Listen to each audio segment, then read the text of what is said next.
Eduardo Patterson avait 48 ans et, jusqu'à il y a 3 mois, il pensait tout savoir de sa femme, avec qui il était marié depuis 23 ans.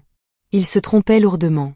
Les secrets qu'elle gardait chaque mardi depuis 2 décennies allaient ébranler leur mariage et faire ressurgir une trahison qu'il croyait enfouie depuis 15 ans. Tout a commencé comme la plupart des soupçons. Par un détail, quelque chose de si insignifiant que la plupart des gens l'auraient ignoré. Mais une fois qu'Eduardo l'a remarqué, il n'a plus pu l'ignorer. Pendant 20 ans, Elida a quitté la maison tous les mardis à 10h47 précise, ni 10h45, ni 10h50, toujours 10h47, avec une régularité d'horloge. Eduardo était responsable des opérations dans une PME industrielle près de Chicago. Un emploi qui permettait de payer les factures sans faire les gros titres. Elida travaillait à temps partiel comme comptable dans un cabinet dentaire, avec des horaires flexibles qui lui permettaient de gérer son emploi du temps. Ils vivaient confortablement dans leur maison de 3 chambres à Naperville, sans être riches mais avec une situation stable. Leurs 2 enfants étaient désormais à l'université. Une vie décente, une vie honnête, du moins c'est ce que pensait Eduardo. La routine du mardi ne le dérangeait plus depuis des années. Chacun ses habitudes, après tout.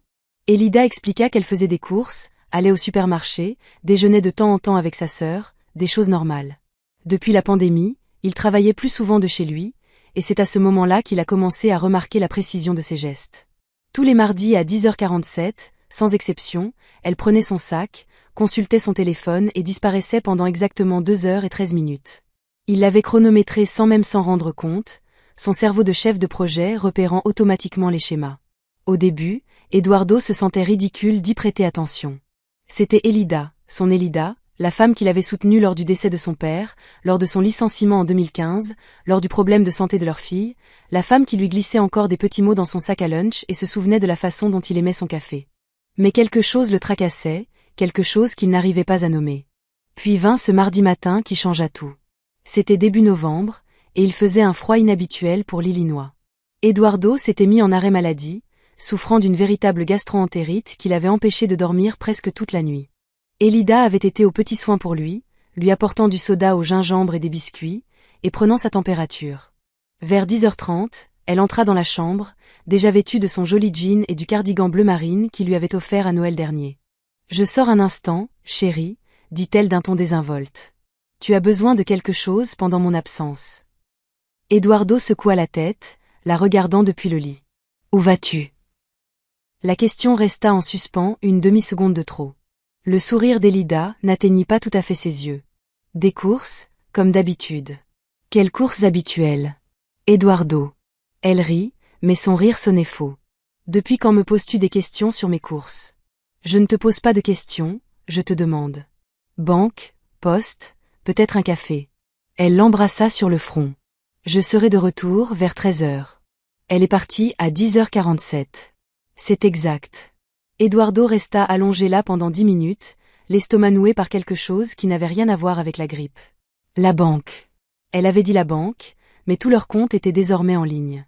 Ils étaient passés au dépôt mobile il y a des années.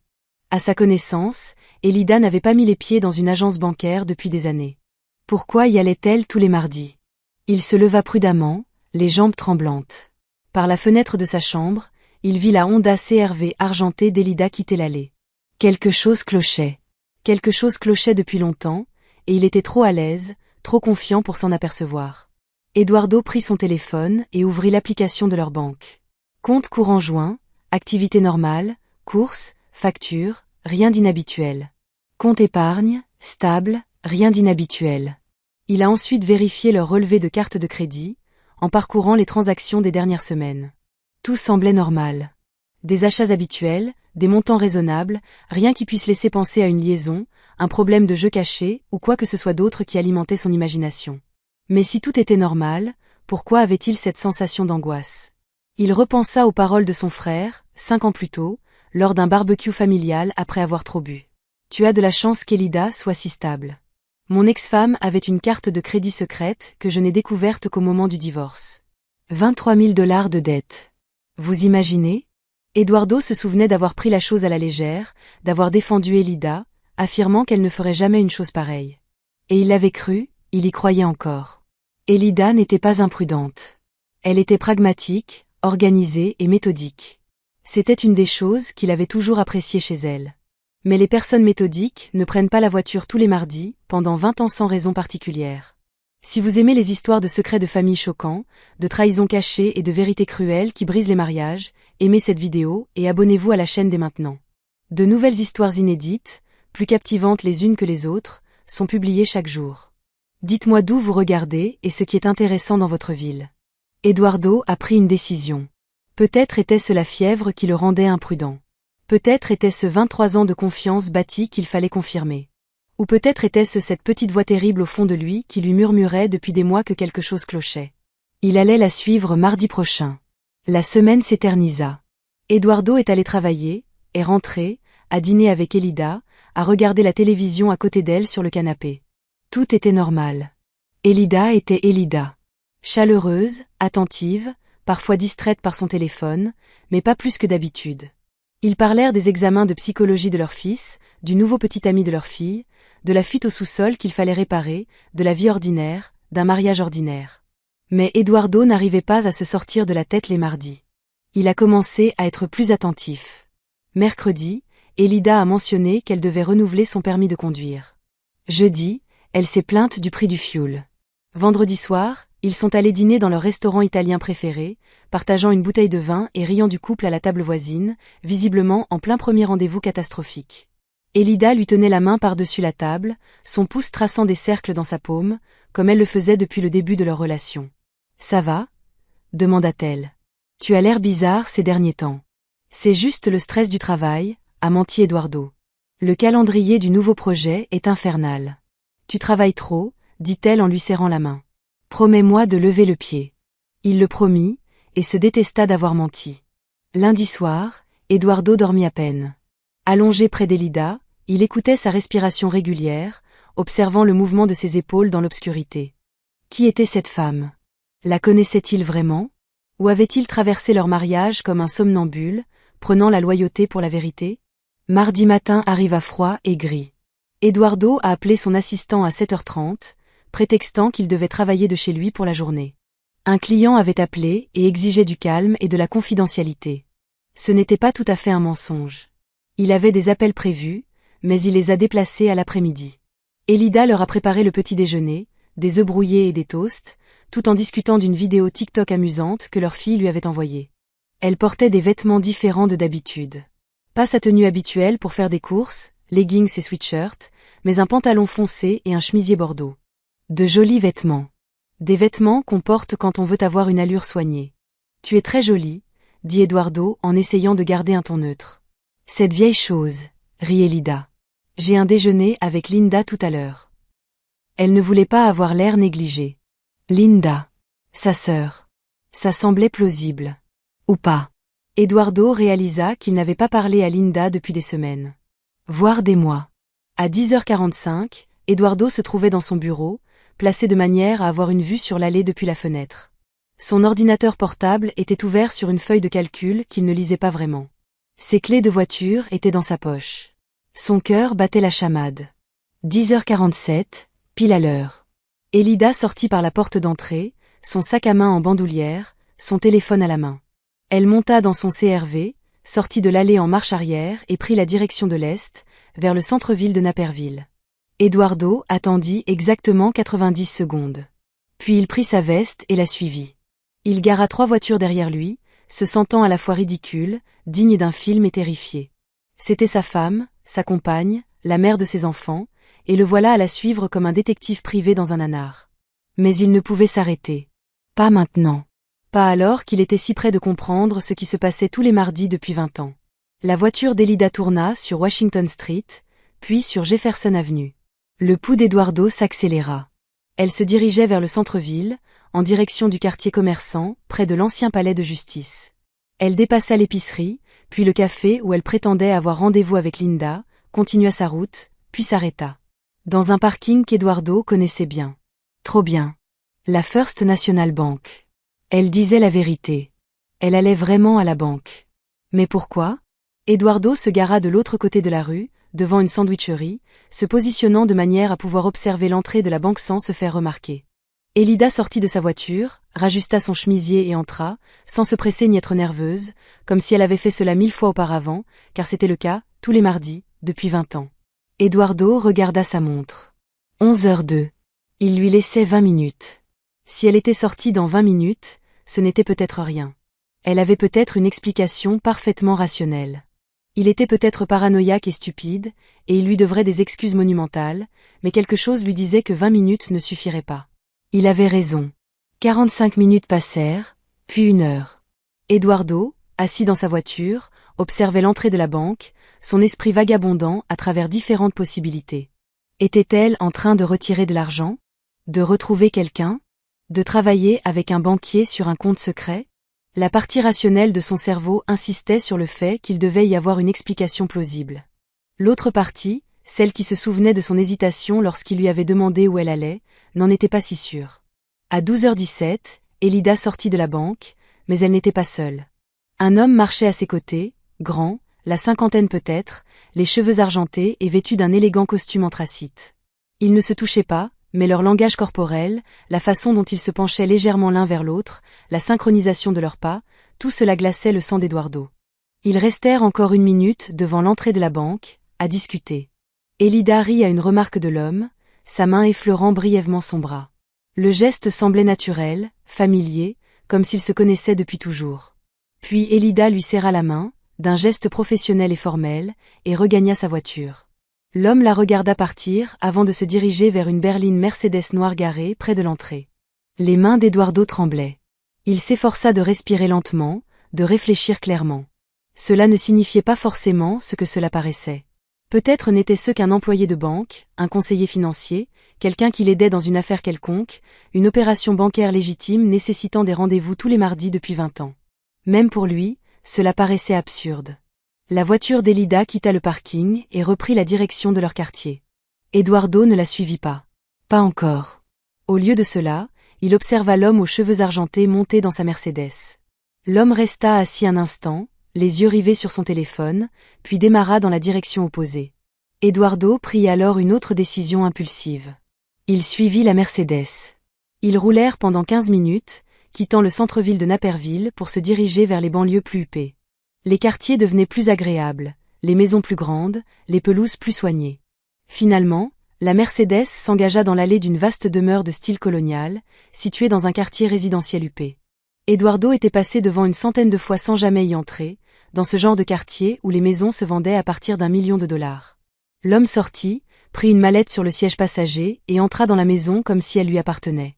Car Eduardo comprit qu'il l'avait probablement fait. Assis dans sa voiture au bout de la rue, il fixait la maison du regard. Son téléphone vibra. Un message d'Elida. « Tu vas mieux? Tu prépares de la soupe pour le déjeuner?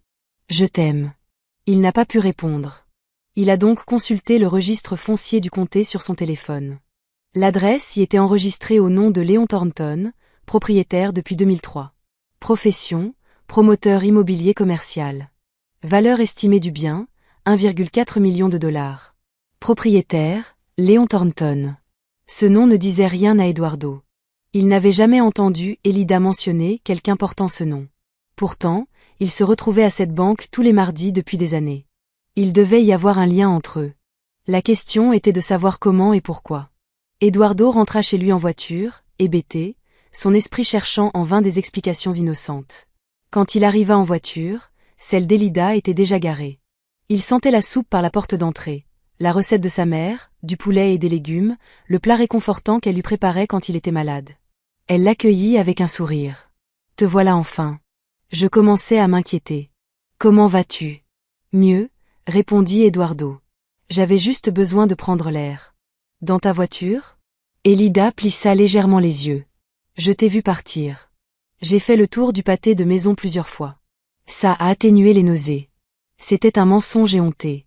Mais Elida se contenta d'acquiescer et le conduisit dans la cuisine. « Allez, viens manger. Ça te remettra d'aplomb. » Ils étaient assis à la table de la cuisine, celle-là même où ils avaient partagé des milliers de repas pendant 23 ans. Elida parlait de Linda, du déjeuner qu'ils étaient censés avoir pris ensemble, des problèmes de Linda avec son syndic de copropriété. Elle était détendue, naturelle, sans rien laisser paraître qu'elle venait de passer plus d'1 heure à une réunion de banque avec un riche promoteur immobilier dont Eduardo n'avait jamais entendu parler. Eduardo joua le jeu, répondant quand il le fallait, mais son esprit était ailleurs, en train de calculer, de planifier. Il lui fallait plus d'informations. Il devait comprendre ce qu'il avait vu avant de la confronter. Car une fois la question posée, une fois la porte ouverte, il était impossible de la refermer. Après le déjeuner, Elida l'embrassa sur le front et lui dit qu'elle avait des courriels professionnels à traiter. Elle disparut dans leur petit bureau, laissant Eduardo seul avec ses pensées et ses recherches. Léon Thornton, Chicago. Les résultats s'affichaient lentement, chaque seconde paraissant une éternité. Ce qu'Eduardo découvrit lui glaça le sang. Léon Thornton était bien plus qu'un simple promoteur immobilier fortuné. Il avait été impliqué 15 ans auparavant dans une importante opération immobilière commerciale qui avait tourné au fiasco. Eduardo lisait article après article, reconstituant peu à peu une histoire qu'il avait presque oubliée. Un centre commercial, un projet immobilier qui s'était effondré, des investisseurs ayant perdu des millions, et des poursuites judiciaires qui fusaient de toutes parts. L'affaire avait fait la une des journaux de Chicago en 2009, il y a 15 ans. Et puis Eduardo s'en est souvenu. Ses mains se sont glacées. Il y a 15 ans, le père d'Elida était décédé subitement d'une crise cardiaque à 62 ans. Ce décès l'avait profondément bouleversé et plongé dans une dépression qui avait duré des mois. Eduardo avait été là pour chaque larme, chaque nuit blanche, chaque instant de chagrin. Mais il y avait eu autre chose cette année-là, quelque chose concernant l'héritage de son père. Eduardo se leva et se dirigea vers leur chambre, vers le classeur où il conservait les documents importants. Il fouilla dans les dossiers jusqu'à trouver celui portant la mention « Succession », Robert Brennan, le père d'Elida. Les papiers étaient anciens, jaunis sur les bords.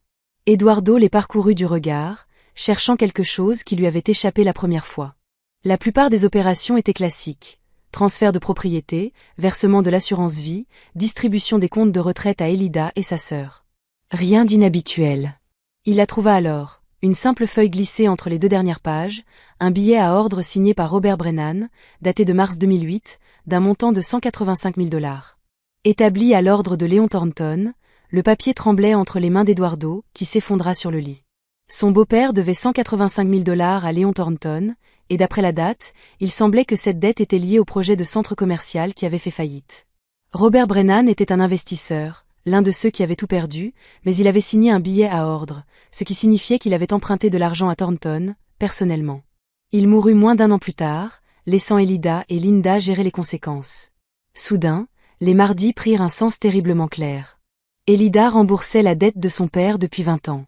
Chaque mardi à 10h47, elle rencontrait Léon Thornton à la banque pour effectuer des paiements, gardant un secret qui aurait bouleversé tout ce qu'Eduardo croyait savoir de leur mariage. Mais les calculs ne collaient pas. 20 ans de versement, même modeste, auraient dû totaliser $185 000 depuis longtemps, à moins qu'il n'y ait eu des intérêts, des pénalités, ou qu'Elida n'ait payé que le strict minimum pour éviter que Thornton n'intente une action en justice contre la succession de son père, contre leur famille. Eduardo était submergé par les implications, les sacrifices qu'Elida avait dû consentir, les heures supplémentaires au travail, sa façon si économe de gérer son argent, son insistance à dire qu'il n'avait pas besoin de vacances onéreuses ni de voitures de luxe. Il la croyait simplement pragmatique, mais elle cachait une dette colossale, le protégeant, lui et leurs enfants, d'un fardeau qui n'était même pas le sien, et elle ne lui en avait jamais parlé, pas une seule fois en 20 ans. Eduardo entendit des pas dans le couloir. Elida apparut sur le seuil et s'arrêta en le voyant assis sur le lit, le dossier de succession ouvert à côté de lui. Son visage pâlit. « Eduardo, combien lui dois-tu encore ?» La voix d'Eduardo était monocorde. Maîtrisé. Dangereux. Les yeux d'Elida se remplirent de larmes. « Je peux expliquer. »« Combien, Elida ?» Elle ferma les yeux.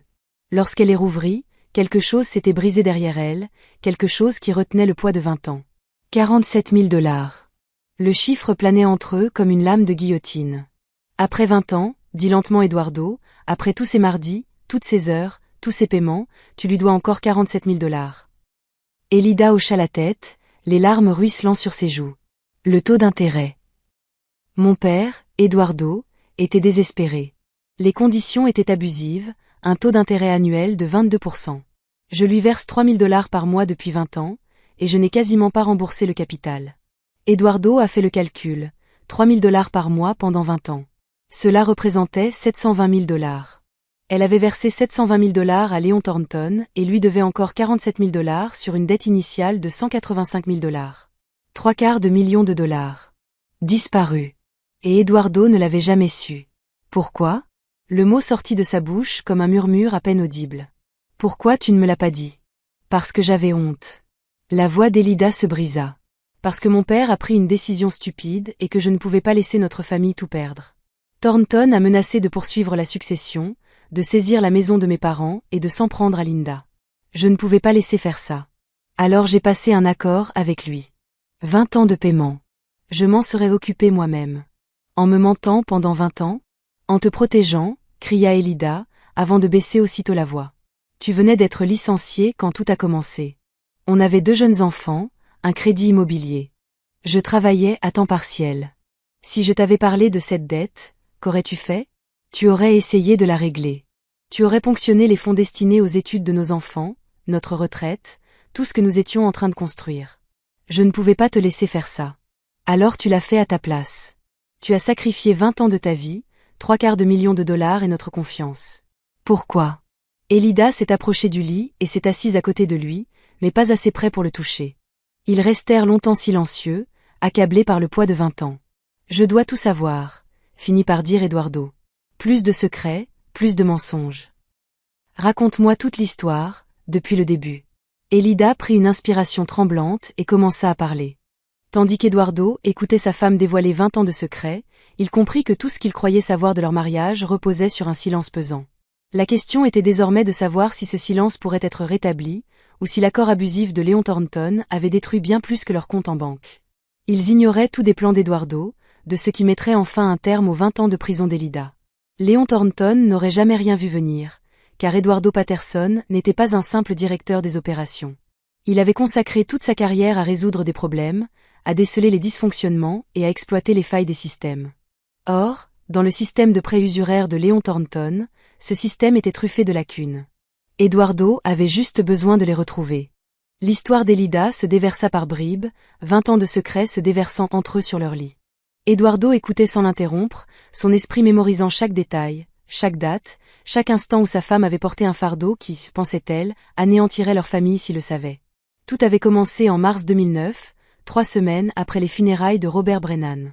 Elida, accablée de chagrin, triait les papiers de son père avec Linda lorsqu'elles avaient découvert la reconnaissance de dette. Leur mère, déjà fragilisée par la perte de son mari, avait failli s'effondrer en comprenant sa signification. Robert Brennan avait investi toutes ses économies, 185 000 $, dans le projet de centre commercial de Léon Thornton. Lorsque le projet s'est effondré, il était prêt à tout pour récupérer une partie de son argent. Thornton lui avait offert une bouée de sauvetage. Un prêt personnel assorti de la promesse qu'une fois le projet restructuré et de nouveaux investisseurs trouvés, Robert récupérerait son capital, intérêt compris. Le centre commercial n'a jamais vu le jour, la restructuration n'a jamais eu lieu, et Robert Brennan est mort avec une dette de 185 000 $ envers un homme qui n'avait aucune intention de lui pardonner. Thornton s'est présenté aux funérailles, raconta Elida d'une voix glaciale. Vous imaginez? Il est venu aux obsèques de mon père, a présenté ses condoléances, puis m'a dit qu'on devrait bientôt parler des dettes de Robert. Comme si mon père était une transaction commerciale qu'il fallait conclure. Eduardo sentit la rage monter en lui, brûlante et aiguë. Il vint aux funérailles pour réclamer son dû. 2 jours plus tard, il envoya une mise en demeure formelle, exigeant le paiement intégral de la somme due, intérêt compris, sous 30 jours. Faute de paiement, il intenterait un procès contre la succession. Elida s'essuya les yeux. Maman aurait perdu la maison. Papa avait contracté un 2e prêt hypothécaire pour investir dans ce projet immobilier. Entre la reconnaissance de dette à Thornton et le prêt bancaire, il ne restait plus rien. Valeur nette négative. Si Thornton avait intenté un procès, tout aurait été liquidé. Maman se serait retrouvée à la rue. Linda venait d'avoir son premier enfant, et nous, on avait du mal à joindre les 2 bouts. Alors vous avez conclu un accord. Il appelait ça un arrangement de paiement. 20 ans, mensualité fixe de 3 000 $. Taux d'intérêt annuel de 22%. Il a ajouté que c'était généreux de la part de la plupart des prêteurs d'exiger davantage. À ce moment-là, je ne comprenais pas à quoi je consentais. Je savais seulement que je devais protéger maman, protéger Linda, protéger notre famille. Eduardo, lui, réfléchissait déjà aux chiffres, aux conséquences, à l'audace incroyable de ce que Thornton avait fait. Comment as-tu fait pour me cacher 3 000 $ par mois? J'ai pris un 2e emploi. Tu te souviens quand j'ai commencé à tenir la comptabilité du cabinet dentaire du docteur Patterson? Ce n'était pas mon seul client. J'en avais 3 autres dont je ne t'ai jamais parlé. Des petits commerces qui payaient comptant. Je travaillais le soir après ton coucher, les week-ends pendant que tu gardais les enfants. Chaque centime gagné allait directement à Thornton. 20 ans de sommeil volé, 20 ans d'épuisement professionnel, 20 ans à mentir sur ses déplacements chaque mardi matin. Les réunions à la banque, disait Eduardo. Pourquoi là-bas? Pourquoi tous les mardis? À la demande de Thornton. Il voulait être payé en espèces chaque semaine, en personne, disant que ça me responsabilisait. La banque était un lieu neutre. Il me rencontrait là-bas. Je lui remettais une enveloppe contenant le paiement de la semaine. Il me donnait un reçu, et nous partions tous les deux.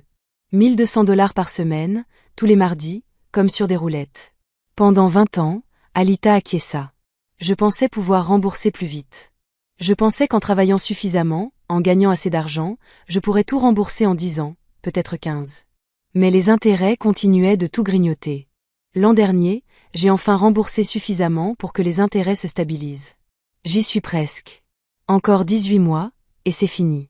Plus que 47 000 à payer, et je suis libre.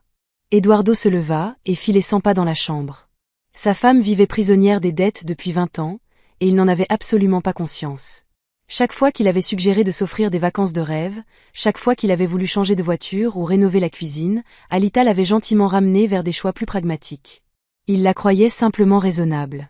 Il ignorait qu'elle se faisait de l'argent facile grâce à un escroc qui s'était présenté aux funérailles de son père pour récupérer sa dette. « Pourquoi ne me l'as-tu pas dit au bout de quelques années ?» demanda Eduardo, une fois notre situation plus stable, une fois que nous aurions pu gérer ça ensemble. « Parce qu'à ce moment-là, je t'aurais déjà menti pendant si longtemps. Comment se rattraper après ça? Comment dire à son mari, « Au fait, je verse secrètement $3000 par mois à un usurier depuis 5 ans. J'espère que tu ne m'en veux pas. » Chaque année qui passait rendait les choses plus difficiles.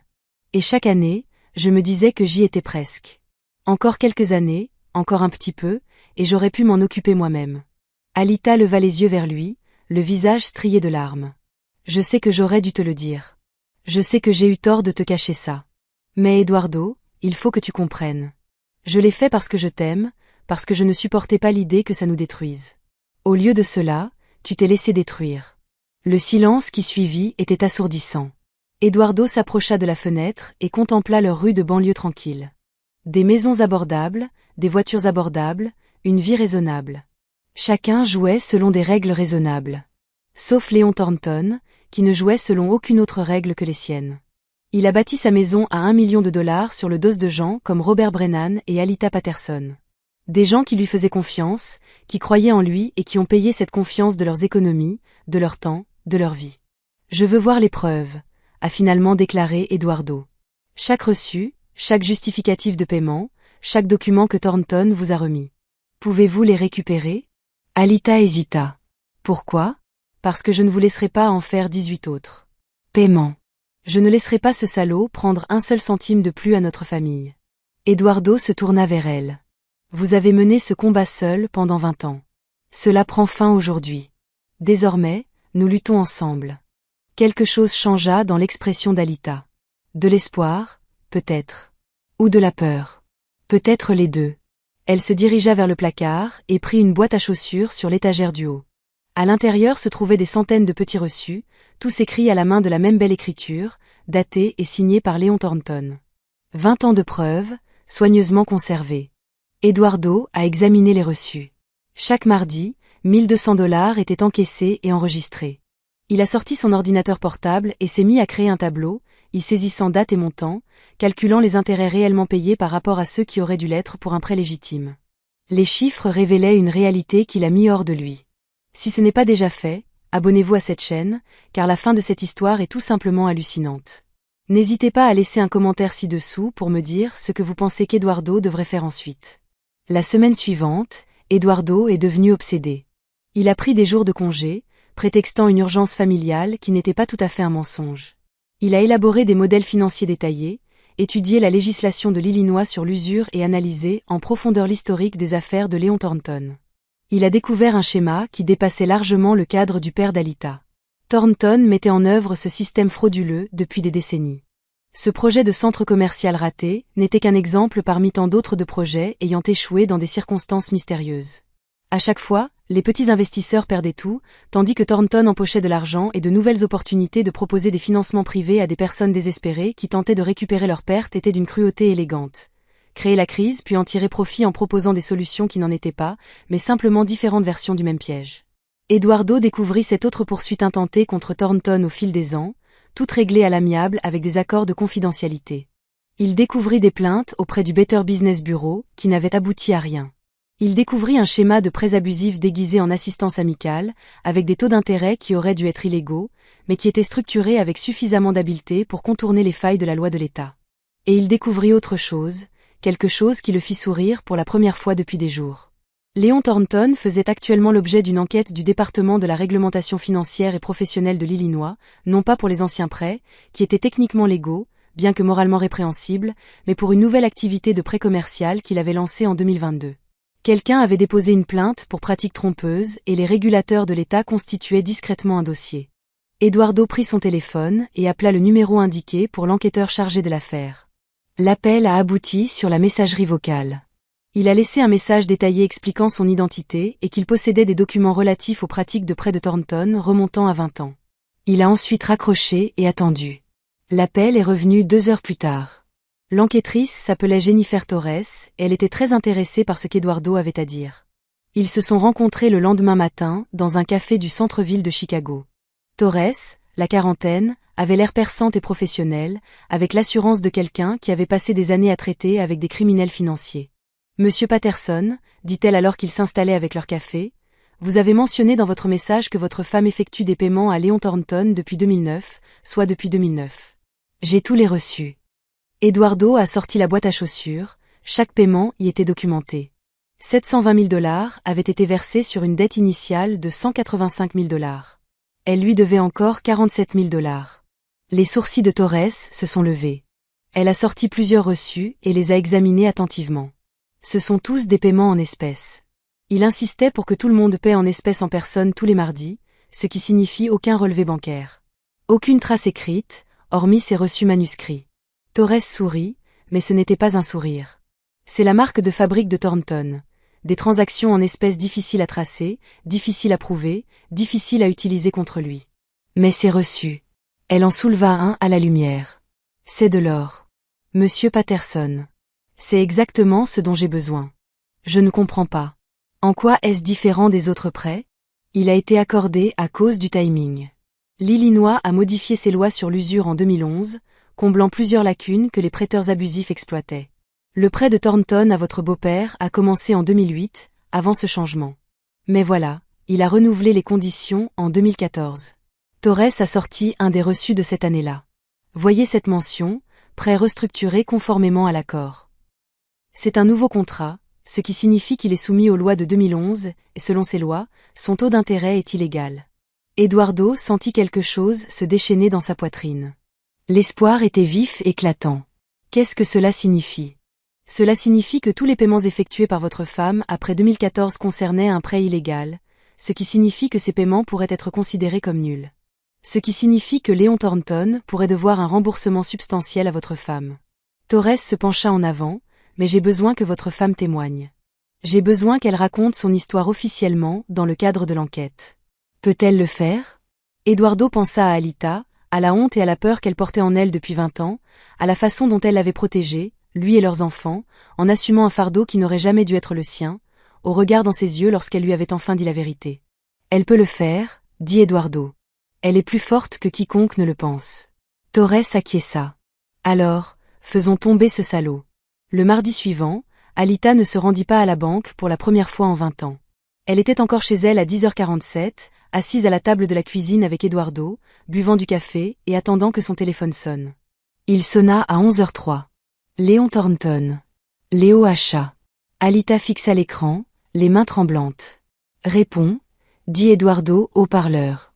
Alita accepta l'appel. Allô, Alita? La voix de Thornton était douce, distinguée, avec une pointe d'irritation.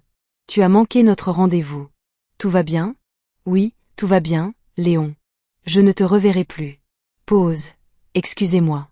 J'ai dit que je ne vous verrai plus. Plus de paiement. Plus de mardi. C'est terminé, Alita. Je ne crois pas que vous compreniez les termes de notre accord. Vous me devez encore 47 000 $ si vous faites défaut maintenant. Après toutes ces années, je ne ferai pas défaut. Je réclame le remboursement d'un prêt illégal. Vous avez restructuré les conditions en 2014 avec un taux d'intérêt qui viole les lois de l'Illinois sur l'usure, ce qui signifie que chaque paiement que j'ai effectué depuis lors l'a été sur la base d'un contrat nul. Vous allez donc me rembourser environ 412 000 $. Le silence à l'autre bout du fil était assourdissant. Je ne sais pas ce que vous croyez avoir découvert, dit finalement Thornton d'une voix plus froide. Mais je vous suggère de reconsidérer cette approche. J'ai des avocats, Alita, d'excellents avocats. Si vous essayez de vous y opposer, je vous ruinerai en frais d'avocat. Vous perdrez tout. Non, répondit Alita, et Eduardo perçut une détermination farouche dans sa voix. Il n'avait jamais entendu ça auparavant. Tu vas tout perdre, car je ne te combats plus seul. Mon mari sait que les enquêteurs de l'État sont au courant et ils s'intéressent de très près à tes pratiques de prêt, Léon, à tous. Cela remonte à des décennies. Un autre silence, plus long cette fois. Lorsque Thornton reprit la parole, la fluidité avait disparu. Tu fais une erreur. La seule erreur que j'ai commise, c'est de t'avoir laissé contrôler ma vie pendant 20 ans. Cela prend fin maintenant. Alita raccrocha. Ses mains tremblaient, mais elle souriait pour la première fois en 20 ans. Elle le dit à Léon Thornton. Non, Eduardo tendit la main par-dessus la table et la prit. Comment te sens-tu? Terrifié, exalté, libre. Alita laissa échapper un rire à moitié sangloté. Et maintenant? Maintenant, on attend que Torres fasse son travail. Elle déploie toute la force du système de régulation de l'État. Ils vont auditer les dossiers de Thornton, interroger ses autres victimes, constituer un dossier solide auquel il ne pourra s'en tirer ni par l'argent ni par la menace. Et s'il s'en prend à nous, s'il essaie, il ne le fera pas, car tout ce qu'il fera maintenant ne fera qu'alourdir le dossier contre lui. Il est assez intelligent pour savoir quand il sera pris, du moins je l'espère. Mais Eduardo a sous-estimé l'arrogance et le désespoir de Léon Thornton, car les hommes comme Thornton ne se laissent pas faire. Ils se battent, ils complotent, ils font tout ce qu'il faut pour protéger leurs empires, même si cela signifie détruire des innocents. 3 jours après l'appel d'Alita, Eduardo est rentré du travail et a découvert que leur maison avait été cambriolée. Rien de valeur n'avait été volé, la télévision était toujours là. Les bijoux d'Alita étaient intacts, leurs ordinateurs portables étaient à leur place. Mais le classeur de leur chambre était ouvert, les tiroirs sortis, des papiers éparpillés sur le sol. Quelqu'un cherchait quelque chose. La boîte à chaussures contenant les reçus avait disparu. Eduardo appela immédiatement Torres. Il les a pris. Thornton a pris tous les reçus. Êtes-vous sûr que c'était lui? Qui d'autre voudrait conserver 20 ans d'historique de paiement? Il essaie de faire disparaître les preuves. Torres resta silencieux un instant. Monsieur Patterson. Avez-vous toujours le tableur que vous avez créé, celui avec toutes les dates et les montants? Oui, mais sans les reçus originaux. Pourtant, vous les avez photographiés juste avant notre rendez-vous. Eduardo se figea. Il ne les avait pas photographiés. Il était tellement concentré sur l'organisation des documents physiques qu'il n'avait jamais pensé à en faire des copies numériques. La seule preuve des 20 années de calvaire d'Alita se trouvait désormais entre les mains de Léon Thornton, probablement en train de les détruire dans sa luxueuse demeure. On est foutu, dit Eduardo. Sans ces reçus, on n'est pas foutu. Il va falloir être plus malin. La voix de Torres était calme et maîtrisée. Thornton a fait une erreur. Cambriolage, vol de preuves en pleine enquête. C'est grave. On va obtenir un mandat pour sa maison, son bureau, sa voiture s'il a encore ses reçus. On les retrouvera même s'il les a détruits. On le prouvera aussi. De toute façon, il vient de nous donner des munitions supplémentaires. Mais Eduardo savait que ce n'était pas si simple. Thornton avait des relations, des avocats capables de transformer le cambriolage en créancier soucieux de ses intérêts financiers, ou n'importe quelle autre excuse bidon qui passerait devant un tribunal. Il leur fallait plus qu'un simple cambriolage, il leur fallait une preuve irréfutable.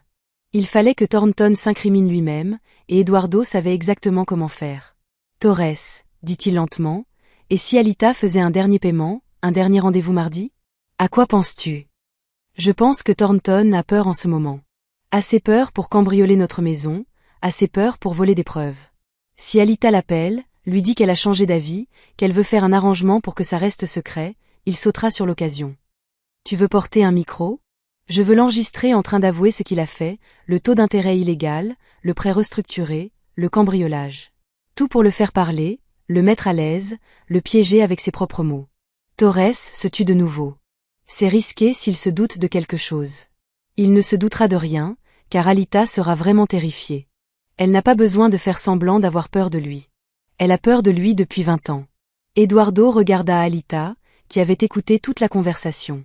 Elle était pâle, mais sa mâchoire était crispée par la détermination. Elle acquiesça d'un signe de tête. Mardi, dit Alita, une dernière réunion, et j'en ai fini avec Léon Thornton pour toujours. Torres accepta le plan à condition qu'Alita porte un micro. Mais Eduardo serait à proximité avec des renforts. La réunion aurait lieu dans un lieu public, pas à la banque, dans un endroit plus isolé où Thornton se sentirait plus à l'aise pour parler librement. Au premier signe de danger, il retirerait Alita. Mardi prochain ne pouvait arriver assez vite, et lorsqu'il arriverait enfin, Eduardo et Alita entreraient dans cette réunion en sachant que tout ce qu'ils avaient construit ensemble, leur confiance, leur mariage, leur avenir, dépendait de ce qui se passerait dans l'heure qui suivait. Léon Thornton pensait avoir gagné en volant ses reçus. Il pensait les avoir intimidés et ramenés à la soumission, mais il se trompait. Eduardo Patterson avait passé 23 ans marié à la femme la plus forte qu'il ait jamais connue, et ensemble, ils allaient montrer à Léon Thornton ce qui arrivait lorsqu'on poussait une famille tranquille à bout. Le piège était tendu. Mardi approchait et l'empire de préusuraire de Léon Thornton était sur le point de s'effondrer. L'air du mardi matin était vif et froid, typique de la fin novembre, avec cette lourdeur grise qui annonçait la neige. Alita était assise dans sa voiture sur le parking d'Oakwood Park, une réserve naturelle paisible à la périphérie de Naperville. Elle avait suggéré cet endroit à Thornton, un endroit privé où nous pourrions parler ouvertement, et il avait immédiatement accepté. Eduardo avait eu raison, Thornton était désespéré. Le fil collé sur la poitrine d'Alita lui paraissait étrange, même si Torres l'avait assuré qu'il était complètement caché sous son pull. Eduardo était garé 3 rangs derrière, dans une camionnette banalisée avec Tori et 2 autres enquêteurs, écoutant le moindre bruit grâce au micro d'Alita. 3 voitures de police étaient positionnées aux entrées du parc, prêtes à intervenir si nécessaire. Le téléphone d'Alita vibra, un SMS d'Eduardo. « Tu n'es pas obligé de faire ça. On peut trouver une autre solution, répondit-elle. Oui, je le fais depuis 20 ans. Souviens-toi, à 10h47, la Mercedes noire de Léon Thornton se gara sur le parking. Alita le regarda sortir, ajustant sa veste de costume de marque, et observer le parc désert avec l'arrogance désinvolte d'un homme qui n'avait jamais connu les conséquences de ses actes. Il se dirigea vers sa voiture, et Alita se força à sortir pour le rejoindre. Le sourire d'Alita Thornton était chaleureux, amical, mais complètement artificiel. Merci d'avoir reconsidéré votre décision. Je savais que nous pouvions régler ça comme des adultes raisonnables. Je ne suis pas là pour réconcilier Léon. Je suis là pour comprendre la suite. Son sourire s'est figé. La suite dépend entièrement de toi. Laisse tomber ces histoires d'enquête, règle tes paiements comme convenu et on pourra tous passer à autre chose. Continue comme ça. Il haussa les épaules. Les batailles juridiques sont coûteuses, chronophages et stressantes. Je détesterais vous voir, toi et Eduardo, tout perdre dans une affaire. Tu ne peux pas gagner, tu ne peux pas gagner. Tu as restructuré un prêt illégal, Léon. Les preuves sont claires, étaient claires. Le sourire de Thornton s'élargit. Mais les preuves ont la fâcheuse tendance à disparaître, n'est-ce pas? Ces reçus dont tu étais si fier, où sont-ils maintenant? Tu as cambriolé ma maison. Ai-je fait ça? Ou as-tu simplement égaré de vieux papiers? Ça arrive. Il s'approcha et Alita réprima l'envie de reculer. Voilà ce que je sais, Alita. Tu me verses $3000 par mois depuis 20 ans parce que tu as signé un contrat. Tu as respecté ce contrat, et maintenant, parce que ton mari s'en mêle et commence à faire des histoires, tu crois pouvoir t'en aller comme ça? Ça ne marche pas comme ça. Si cette histoire vous plaît, cliquez sur j'aime, et dites-moi en commentaire ce que vous auriez fait à la place d'Alita. Alita prit une inspiration. Elle se souvint des instructions de Torres, le faire parler, lui faire avouer tout. La restructuration de 2014, c'était après que l'Illinois a modifié les lois sur l'usure. Tu savais que le taux d'intérêt était illégal à l'époque, n'est-ce pas? Illégal. C'est un mot bien fort. La loi a toujours été interprétable, m'ont assuré mes avocats. La restructuration était conforme à la réglementation avec un taux d'intérêt de 22%. Vous avez accepté les conditions, Alita. Vous auriez pu vous retirer à tout moment. Aurais-je pu? Car chaque fois que j'évoquais la possibilité de consulter un avocat, vous me rappeliez ce qui arriverait à la maison de ma mère et à la stabilité financière de ma sœur. Vous m'avez maintenu sous votre emprise par vos menaces. Le visage de Thornton se durcit. C'est moi qui vous ai maintenu sous mon emprise. Tu es venu me voir. Tu te souviens, tu m'as supplié de te proposer un échéancier de paiement. J'aurais pu exiger le paiement intégral immédiatement et ruiner ta famille en procès. Au lieu de cela, je t'ai donné la possibilité de régler la dette honnêtement, si tu as l'impression d'être prise au piège. Peut-être devrais-tu revoir ta définition de la générosité. Générosité? Tu m'as pris 720 000 $ sur une dette de 185 000 $, plus les intérêts, plus les frais administratifs, sans compter le désagrément considérable de devoir suivre les paiements pendant 20 ans. Thornton a sorti son téléphone, mais je suis un homme raisonnable, Alita. Je suis prêt à régler tout ça. 47 000 $ payés en totalité d'ici la fin du mois et on en reste là. Plus de mardi. Plus de réunions. Plus d'obligations. Juste un dernier paiement et vous êtes libre. Alita sentit la colère monter en elle, une colère brûlante et intense. Libre? Je vous ai donné 20 ans de ma vie, Léon. 20 ans à cumuler les petits boulots, à cacher de l'argent à mon mari, à mentir à ma famille. 20 ans de peur et de honte parce que mon père a fait confiance à la mauvaise personne. Et vous croyez qu'un dernier paiement et c'est fini? Je crois que vous n'avez pas le choix. La voix de Thornton se fit glaciale. Parce que sans ces reçus, vous n'avez aucune chance. C'est votre parole contre la mienne, et ma parole, appuyée par mes avocats, ma réputation, mes ressources, l'emporteront toujours sur la parole d'une comptable à temps partiel de Naperville. Alors voilà ce qui va se passer. Tu vas effectuer ton dernier paiement, tu vas dire à ton mari d'abandonner cette croisade et tu vas dire à ces enquêteurs de l'État que tu t'es trompé, que tu as mal compris les termes du prêt. Fais ça et tout se terminera tranquillement, n'est-ce pas? Il s'est penché si près qu'Alita a pu sentir son eau de Cologne. Ne le fais pas et je te détruirai, ton mariage, ta famille, ta réputation. J'ai des relations, Alita, des juges, des procureurs, des journalistes. Quand j'aurai fini, Eduardo croira que tu as eu une liaison avec moi pendant 20 ans. Tes enfants l'apprendront dans les journaux. Ta mère mourra en sachant que sa fille était une menteuse et une infidèle. C'est ce que tu veux? Alita le fixa du regard. Cet homme qui avait exercé une emprise sur elle pendant 2 décennies. Cet homme qui avait profité de la mort de son père, de sa peur, de son amour pour sa famille et de quelque chose au fond d'elle. Quelque chose qui avait été comprimé et contenu pendant 20 ans, et qui avait enfin explosé.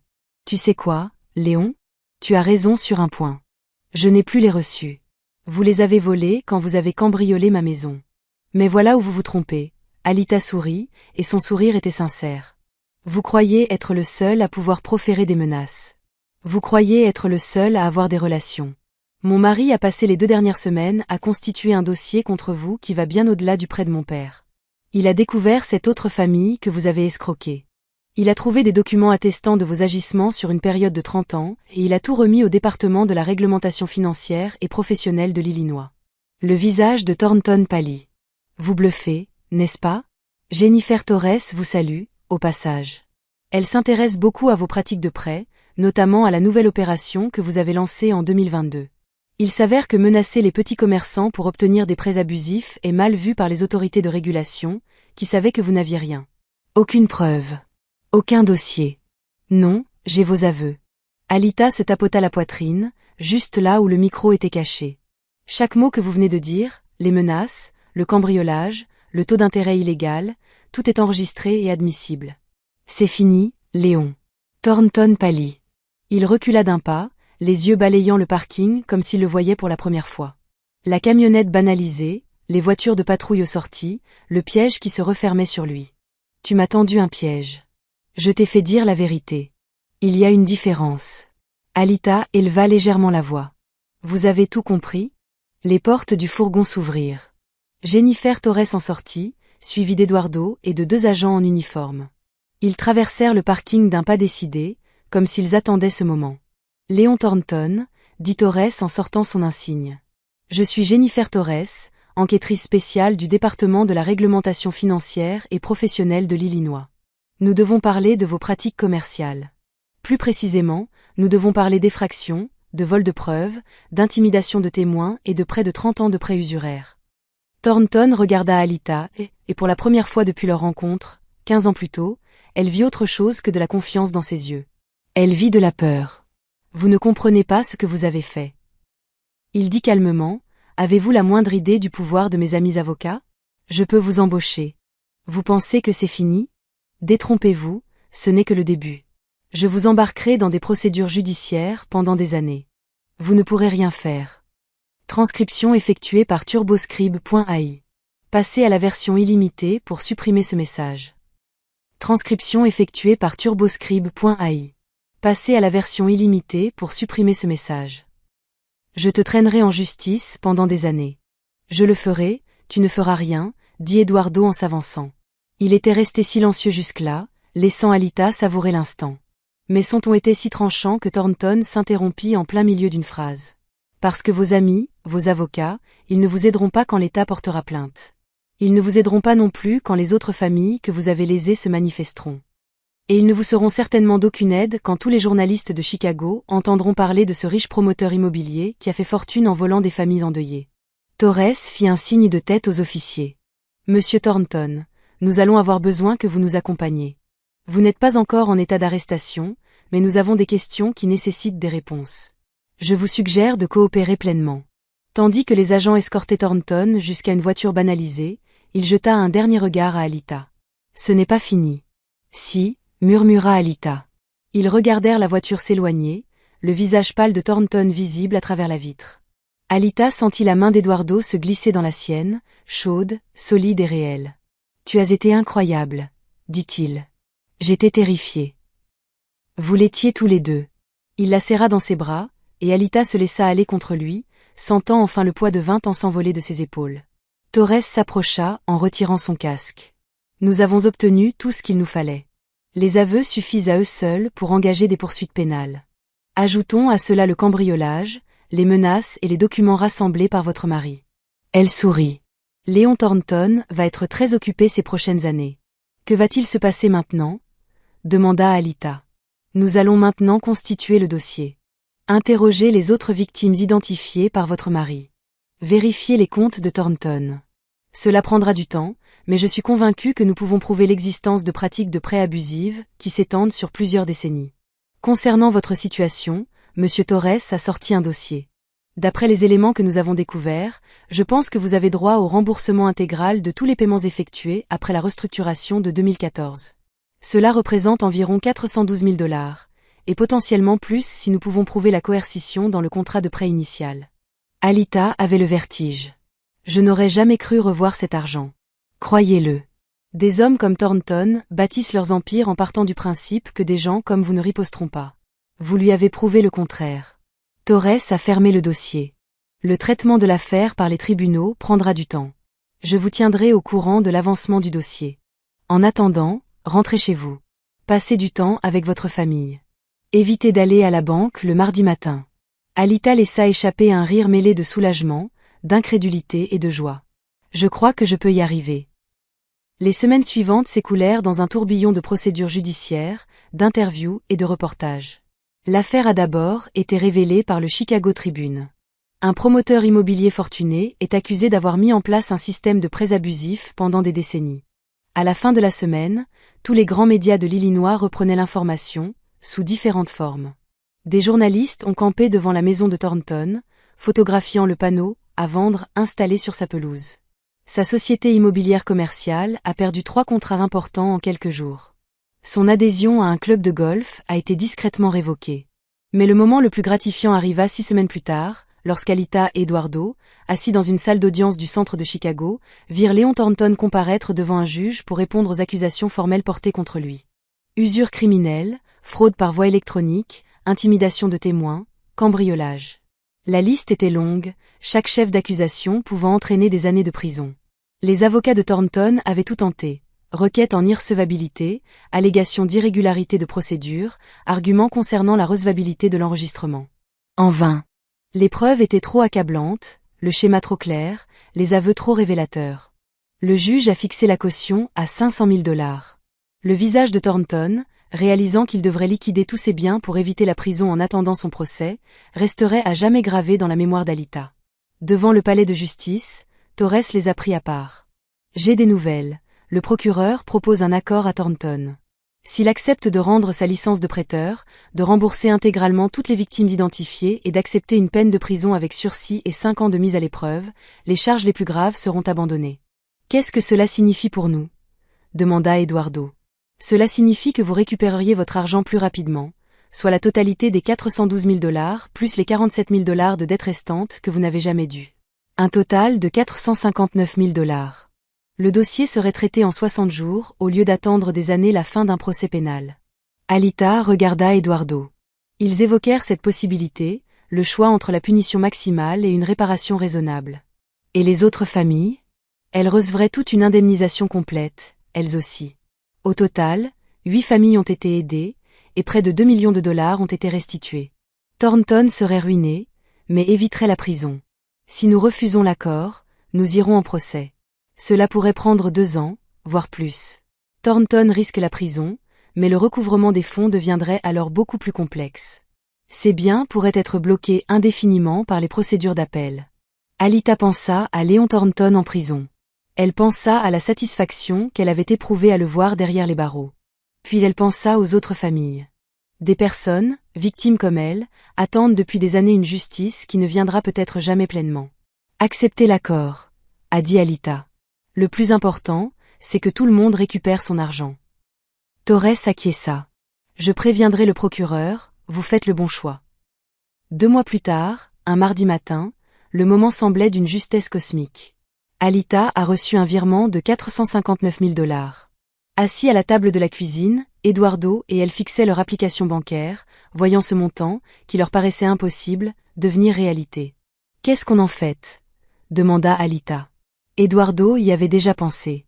Les prêts étudiants des enfants, les rembourser intégralement, mettre de l'argent de côté pour leur retraite, prendre ces vacances qu'on repousse depuis 20 ans. Et peut-être. Il tendit la main par-dessus la table pour prendre la sienne.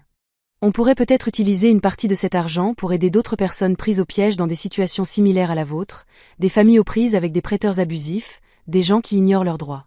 Alita sourit. Une fondation? Une véritable organisation? Pourquoi pas? Vous avez passé 20 ans à aider un prédateur.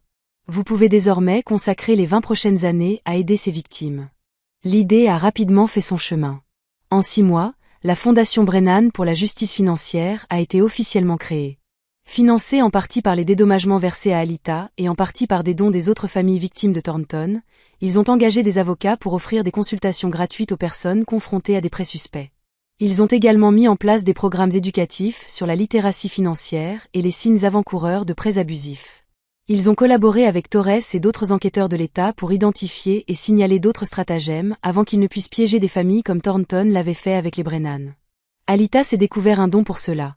Le plaidoyer, l'éducation, le travail patient pour aider les gens à comprendre leurs droits et à trouver le courage. Elle avait passé 20 ans cachée.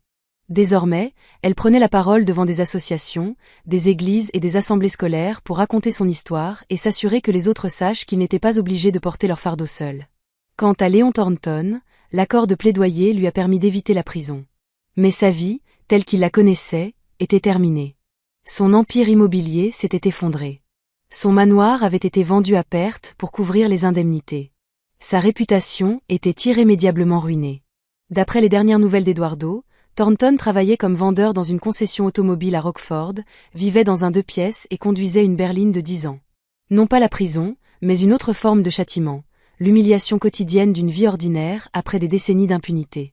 Un soir, près d'1 an après ce dernier mardi à Oakwood Park, Alita et Eduardo étaient assis sur leur terrasse, contemplant le coucher de soleil sur leur quartier. Ils avaient remboursé les prêts de leurs 2 enfants. Ils étaient partis 2 semaines en Italie. Ils avaient rénové le sous-sol, réparé la fuite et fait tout ce qu'ils avaient remis à plus tard. Mais surtout, ils avaient parlé, vraiment parlé, de confiance, de secrets et du poids des responsabilités qui pèsent sur les épaules des gens. « Me pardonnes-tu » demanda Alita doucement, « de t'avoir menti pendant 20 ans. » Eduardo resta silencieux un long moment. « Je comprends pourquoi tu as fait ça. Je comprends que tu essayais de nous protéger. Mais Alita, nous sommes partenaires. Nous étions censés affronter les épreuves ensemble. Tu nous as volé ça.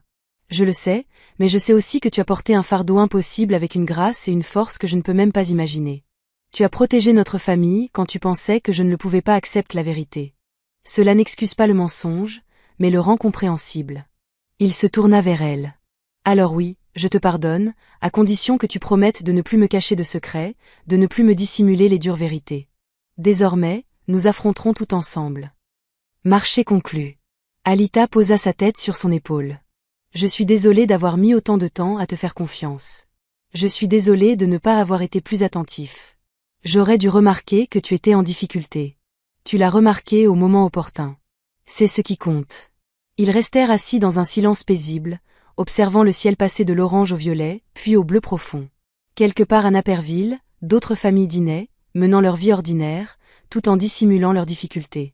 Certains finiraient par trouver refuge à la Fondation Brennan. D'autres découvriraient, comme Alita, que les secrets qu'ils portaient en silence ne les définissaient pas. Que demander de l'aide n'était pas un signe de faiblesse. Cette justice, bien que parfois lente, était possible. Alita repensa à son père, à la décision désespérée qu'il avait prise et qui avait déclenché tout cela. Elle lui en voulait depuis des années d'avoir fait confiance à Thornton, de les avoir laissés avec ses dettes, d'être mort avant qu'elle puisse lui demander pourquoi. Mais au cours de l'année écoulée, la colère s'était muée en quelque chose de plus doux, de plus compréhensif, peut-être même de plus compatissant. Son père avait commis une erreur. Il essayait de la réparer. Et quand il n'a pas pu, sa fille a passé 20 ans à payer pour lui par amour. Ce n'était pas un échec. C'était la famille. J'ai tiré une leçon de tout ça, dit Alita, une leçon que je veux transmettre. Laquelle ? Que la vengeance ne consiste pas à détruire ceux qui vous ont fait du mal, mais à refuser de se laisser détruire par eux. Thornton m'a volé 20 ans de ma vie, mais pas mon intégrité. Il n'a pas altéré mon amour pour toi et les enfants. Il n'a pas effacé la personne que j'étais sous le poids des dettes et de la peur. Au final, j'ai gagné parce que je suis resté moi-même. Et il a perdu parce qu'il a oublié comment être humain. Eduardo lui serra la main. Voilà ce que vous devriez dire aux gens. Voilà la leçon qu'ils ont besoin d'entendre. Croyez-vous que quelqu'un écoutera ? Vous seriez surpris du nombre de personnes qui gardent leurs secrets les plus intimes, attendant qu'on leur dise qu'il est normal de demander de l'aide, de se défendre, de ne plus laisser des prédateurs définir leurs valeurs. Il sourit. Tu vas aider beaucoup de gens, Alita Patterson. Elle lui rendit son sourire. Ensemble, nous allons aider beaucoup de gens. Les étoiles sont apparues une à une au-dessus de Naperville. Ces mêmes étoiles qui avaient été témoins des 20 années de lutte silencieuse d'Alita, de ses pèlerinages hebdomadaires sur le parking d'une banque, de ses sacrifices discrets restés dans l'ombre jusqu'à ce que tous les découvrent. Mais désormais, ces mardis n'étaient plus que des souvenirs. La dette était payée. Le prédateur était vaincu. Et Alita était enfin libre de vivre la vie qu'elle avait mise entre parenthèses pendant 20 ans. Parfois, la meilleure vengeance n'est pas la vengeance elle-même, mais le fait de bien vivre malgré ceux qui ont tenté de vous briser. C'est transformer sa douleur en raison d'être et ses difficultés en force. C'est refuser que son histoire se termine par une défaite et écrire un nouveau chapitre où les victimes deviennent des vainqueurs et les faibles des guerriers. Elida avait appris cette leçon à ses dépens. Désormais, elle consacrerait le reste de sa vie à l'enseigner aux autres. Et chaque fois qu'elle aidait quelqu'un à tenir tête à son propre Léon Thornton, chaque fois qu'elle voyait une famille reprendre le contrôle de sa vie face à un prédateur, elle se souvenait de ce froid matin de novembre à Oakwood Park où elle avait enfin dit non, où elle avait enfin choisi de se choisir elle-même, où elle avait enfin compris que le plus grand acte d'amour n'est pas de souffrir en silence. C'est de confier sa vérité à ceux qu'on aime. Voilà son héritage. Ni les dettes, ni les mensonges, ni ses 20 années de galère, mais le courage d'arrêter de fuir, d'affronter sa peur et de bâtir quelque chose de beau sur les cendres de ce que Léon Thornton avait tenté de détruire. Si cette histoire vous a plu, n'hésitez pas à liker cette vidéo et à laisser un commentaire pour me dire ce que vous en avez pensé. Et si vous n'êtes pas encore abonné à la chaîne, abonnez-vous et activez les notifications pour être averti des nouvelles vidéos. Merci d'avoir regardé et à bientôt.